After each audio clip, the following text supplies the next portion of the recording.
전미 예수님, 네, 정신이 없네요.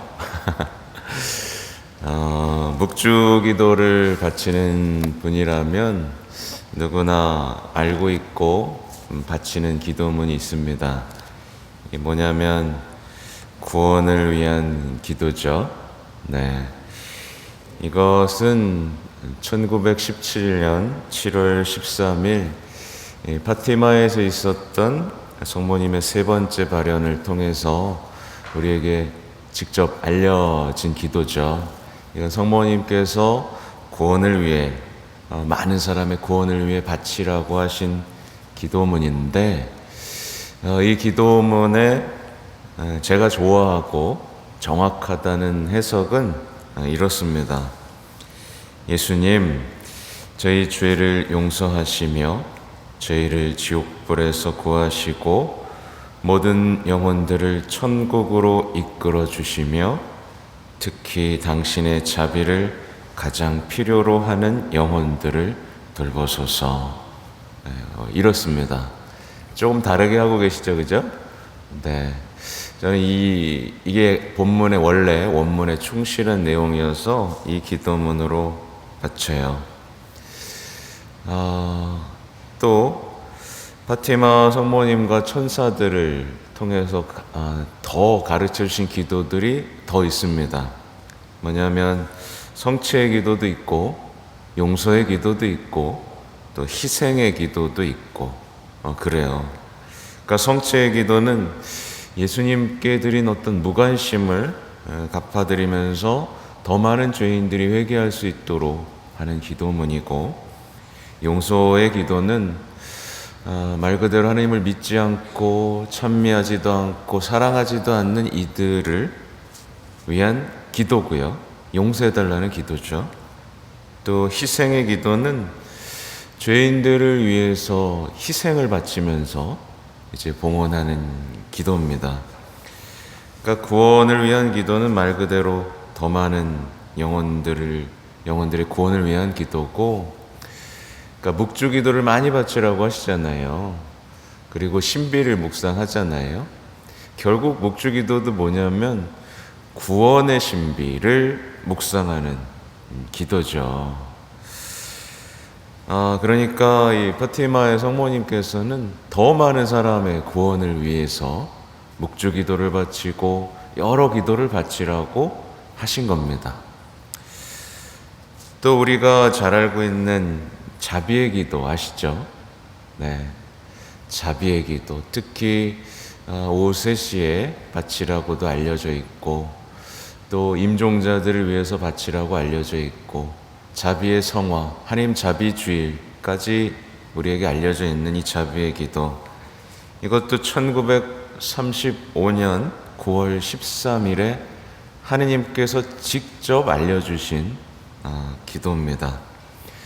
그러니까 1917년과 35년 수많은 영혼들이 구원에서 멀어지고 있을 시기에 하느님과 성모님께서는 직접 더 많은 사람들의 구원을 위해서 이렇게 하라고 알려주신 거죠.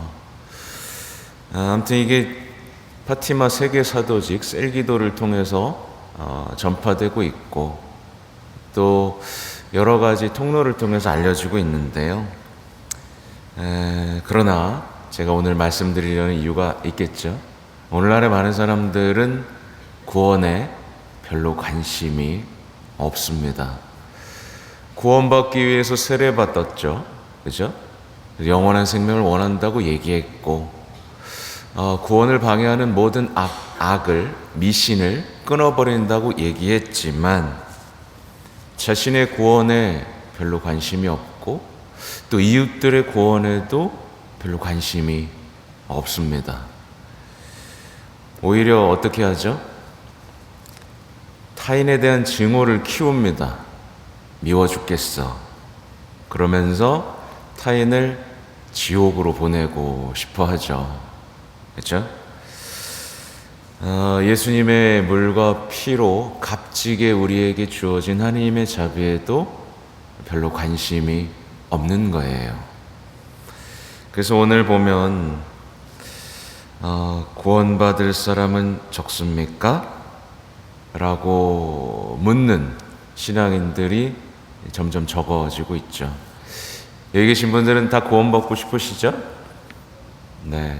구원이 첫 번째 여러분의 어떤 신앙의 목적이 되셔야 됩니다.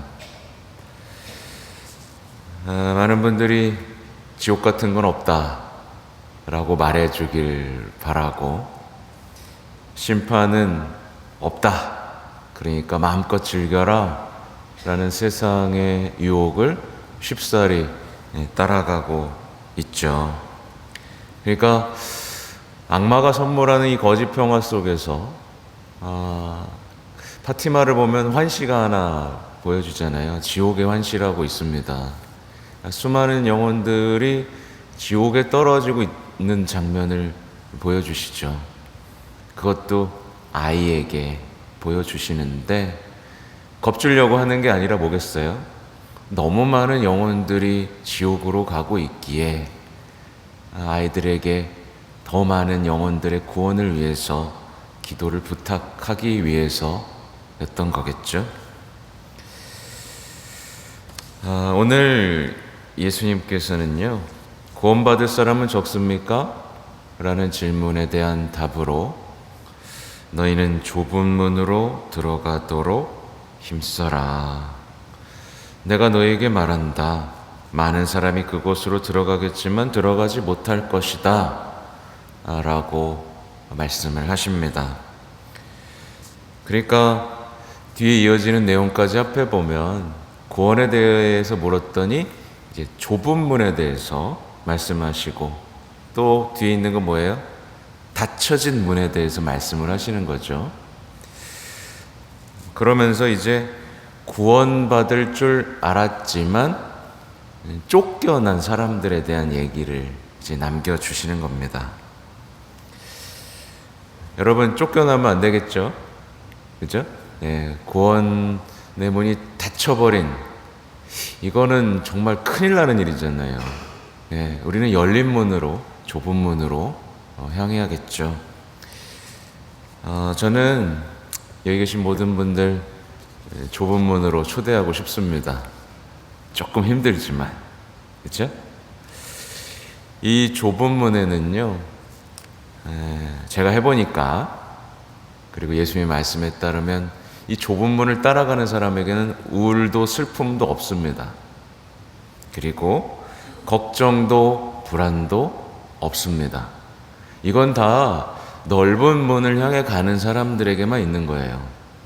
예, 넓은 문, 세상이 말하는 어떤 즐거움과 평안을 향해서 가는 사람들은 이상하죠. 우울과 슬픔 속에 사로잡힐 수밖에 없습니다. 예, 영혼이 이미 아는 거예요. 영혼이 구원과 멀어지고 있다는 걸 알기 때문에 그 영혼은 우울과 슬픔에 사로잡히고 걱정과 불안에 사로잡힙니다. 수많은 회개했던 성인들이 갔던 길이에요. 정말 세상을 즐기고 세상에서 성공했지만 자꾸 내 마음을 덮쳐오는 그 슬픔, 우울, 걱정, 불안을 견딜 수가 없었고, 나중에 회개 속에서 예수님을 만났을 때 어떻게 됐어요? 막 기쁨을 노래합니다. 맞습니다. 주님은 계십니다. 당신은 살아계십니다. 당신은 사랑이십니다. 라는 것을 고백하고 나서야 그들이 겪었던 많은 슬픔, 우울, 이런 것들이 다 사라졌죠. 이 좁은 문에 들어가기 위해서는 뭐가 필요하겠어요?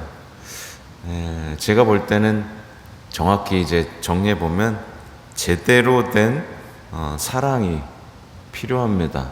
나는 정말 사랑을 갖추고 있는가가 중요하죠. 그러니까 형식적인 어떤 신앙생활들, 어떤 말하자면 우리의 직함이나 세례받은 자격을 통해서 구원받을 수 있다는 어떤 안정감이 아니라 진짜 신심이 필요한 겁니다. 예를 들면 이렇게 말씀드릴 수 있을 것 같아요. 보통 신앙인들이 이렇게 얘기하잖아요. 하느님은 이 정도는 이해하실 거야 라고 말을 하시잖아요. 그게 아니라 어떻게 해야 되죠? 나는 하느님을 위해서는 무엇이든 하고 싶어. 이렇게 전환이 돼야 됩니다. 그러니까 하느님은 나를 이해하실 거야 하는 사람은 하느님에 대한 사랑이 없어요. 하느님이 날 사랑하길 바랄 뿐이죠.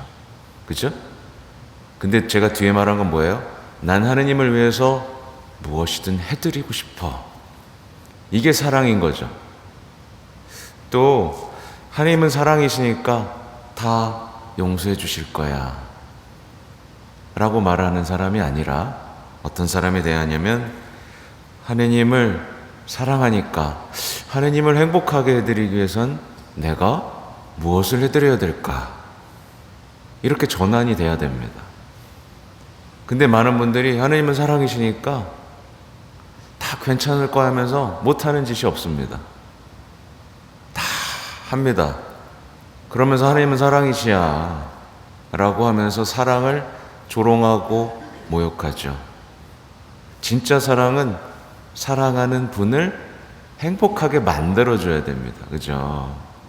사랑하는 분을 위해서 오늘은 어떤 희생을 바칠까? 어떤 기도를 바칠까? 누구의 구원을 위해서 기도할까? 네, 이게 우리의 어떤 신앙의 중심에 있어야 되고요. 또 이런 사랑도 있습니다. 그러니까 보통 또 하느님을 잠시 잊고 떠나는 행복을 말하는 분들이 있어요. 나 봉사 이만큼 할만했으면 했어. 예, 이번 주일은 좀 놀러 가야지. 막 이러면서 하느님을 떠나는 행복을 말하는 사람이 있는데 이게 아니라 어떻게 해야 되죠? 하느님과 하나 되고 하느님 곁을 지켜드리고 하느님을 기쁘게 해드리는 사랑을 해야 되는 거죠. 말하자면 하느님과의 일치의 여정을 떠나야 되는 겁니다. 난 그분과 하나 되지 않고는 행복하지 않을 것 같아. 이거죠. 제가 말씀드리는 게 뭔지 아시겠죠? 다 이 가짜 사랑이 내 마음에 있는지 없는지 점검해 보시라는 얘기예요. 하느님 이해해 주실 거야. 하느님은 사랑이시니까 하느님하고 좀 떨어져 있어야 행복할 것 같은데. 이건 다 가짜고 여러분을 마지막 날 구원의 닫힌 문을 보게 하는 믿음입니다. 다시 정리해 들으면 난 하느님을 위해서 무엇을 해드려야 될까? 하느님을 기쁘게 해드리기 위해서 무엇을 바쳐야 될까? 하느님과 하나 되고 싶어 라는 열망을 가지시라는 말씀 드리는 겁니다. 말하자면 사랑 때문에 예수님처럼 살고 싶은 마음, 또 사랑 때문에 예수님이 불편하게 사셨던 그 삶 때문에 나는 편하게 살고 싶지 않다라는 마음, 사랑 때문에 예수님을 향해서 눈물을 흘리는 마음이 우리 마음에 있어야 된다는 말씀을 드리는 거예요.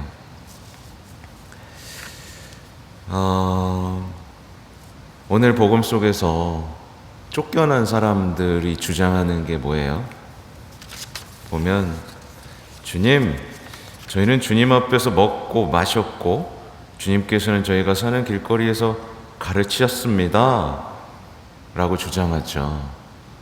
이게 뭐죠? 먹고 마시고 가르침을 받은 것, 미사입니다. 성찬의 전례와 말씀의 전례 얘기를 하시는 거예요. 예, 근데 난 너를 모른다 이 말씀을 하시잖아요.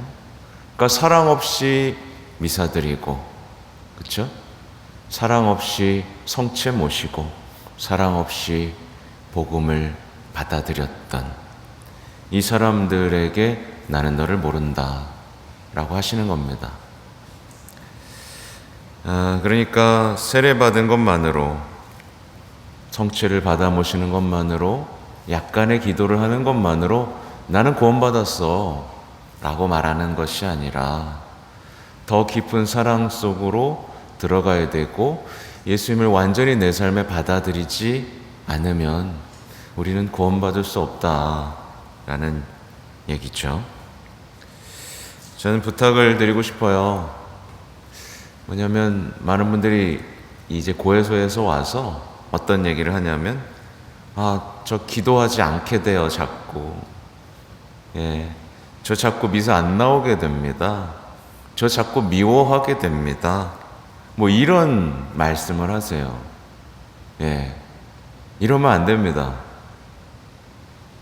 어떻게 기도해야 되냐면 사랑이 없으면 제가 좀 사랑할 수 있게 해주십시오 라고 기도해야 되고, 하나님을 잘 모르겠으면 뭐라고 기도해야 되죠?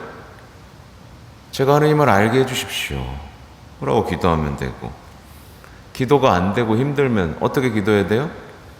제가 기도하게 해주십시오 라고 기도하면 되고요. 내가 믿음이 없는 것 같으면 뭘 해야 돼요?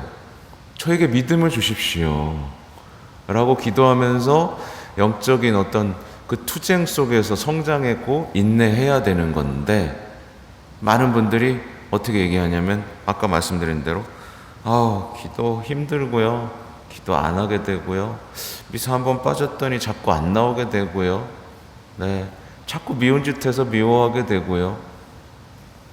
네, 이 얘기는 마지막 날 절대 통하지 않을 겁니다. 네, 절대로 통하지 않는 얘기죠. 예, 하찮은 핑계에 불과합니다. 그러니까 없는 것은 청해야 됩니다. 그리고 깊은 사랑으로 성장을 해야 합니다. 결국 예수님께서 말씀하시는 좁은 문은 십자가의 사랑을 닮을 수 있느냐라는 말씀인 거예요. 부디 여기 계신 분들이 꼴찌 신앙인이 아니라 첫째 신앙인이 되기를 바랍니다.